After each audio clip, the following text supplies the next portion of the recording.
Hey guys, Dan God of Thunder here. You mostly know me for my Smite content, or you might know from behind here all the video games back here. But I also have a hobby of collecting and modifying Nerf blasters.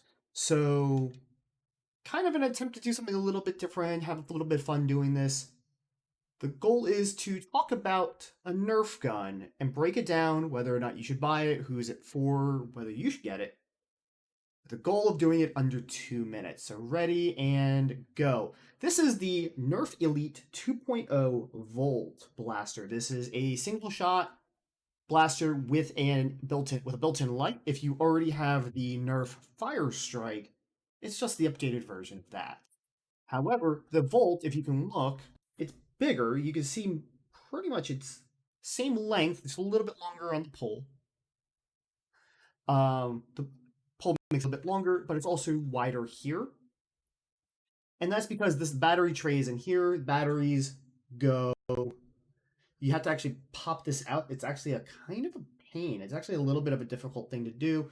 It's much more difficult than the screw before, but they've been cutting corners. They've been making things cheaper. Speaking of making this gun cheaper, pulling on back on this plunger does not sound great.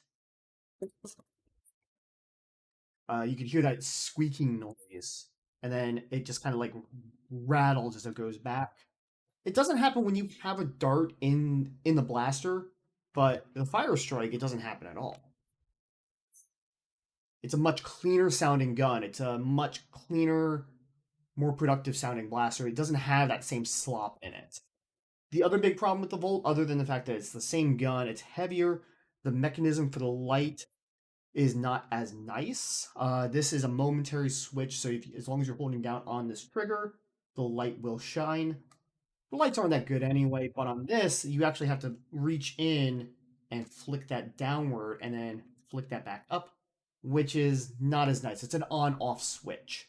Couple that with virtually no modification potential. There are no screws on Elite 2.0 blasters. That's the only time I'll mention it.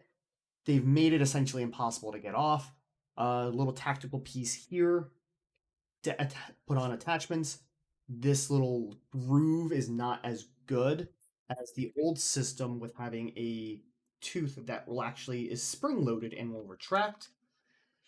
Ultimately, this is I would say this is for kids. It's kind of redundant with this, but it's for people that don't really need it to be great. It does the job. It will shoot a dart and do so generally reliably. But if you have the option of going and getting one of these for $10 or sifting around a Goodwill for one of these for 5, I'd get 2 of these. I'd get one of these for 10 over this.